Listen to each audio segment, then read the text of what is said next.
ஒரு பூட்டப்பட்ட வீட்டுக்குள்ளே நம்ம போகணும் அப்படின்னா அந்த பூட்டை திறக்கிறதுக்கான சாவி இருந்தால் தான் அந்த வீட்டுக்குள்ளே நம்ம போக முடியும். இதே மாதிரி தாங்க நம்மளோட வாழ்க்கையில் ஏசப்பா நம்மளுக்கு வைத்திருக்கிற ஆசீர்வாதத்தை நம்ம பெற்றுக்கொள்ளணும் அப்படின்னா அதற்கான சாவி விசுவாசம்தான். வேதத்தில் பாருங்க, யோவான் 11:40 போட்டிருக்கு, இயேசு அவளை நோக்கி, நீ விசுவாசித்தால் தேவனுடைய மகிமையை காண்பாய் என்று நான் உனக்கு சொல்லவில்லையான்னு வேதத்தில் போட்டிருக்கு.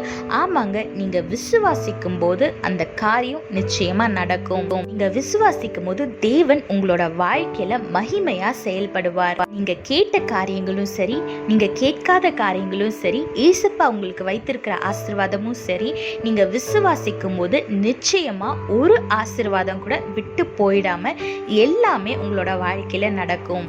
டூப்ளிகேட் சாவியை போட்டு பூட்டை திறக்கிறதெல்லாம் வேணா இந்த உலக பிரகாரமான காரியங்களுக்கு செட் ஆகலாம். ஆனா நீங்க ஏசப்பா இடத்துல இருந்து ஒரு விஷயம் பெற்றுக்கொள்ளணும் அப்படின்னா விசுவாசம் ரொம்ப முக்கியம்.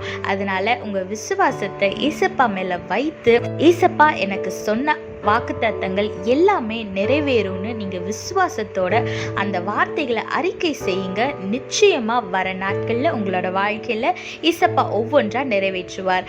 அதனால தேவனை விசுவாசிங்க, எந்த ஒரு சந்தேகமும் இல்லாம முழு மனசோட விசுவாசிங்க, ஆசீர்வாதத்தை பெற்றுக்கொள்ளுங்க.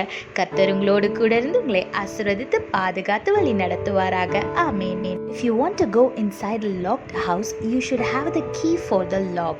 Likewise, in our life, to receive the blessing from our God, the key is our faith. Look what the Bible says in John chapter 11 verse 40.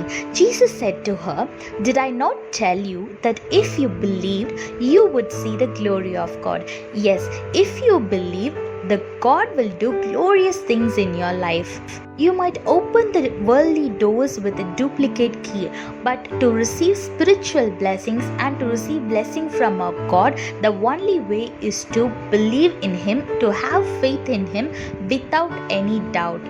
So if you still have not received the blessings that God has promised in your life, that means you are not trusting Him with your full heart. That means you are having some doubt about His given promise. So trust Him, have faith in Him with your full heart without any doubt, and you will receive the blessings in the upcoming days. Not even one blessing will be left out. If you believe with your whole heart, you will definitely receive all the blessings that our God has promised you.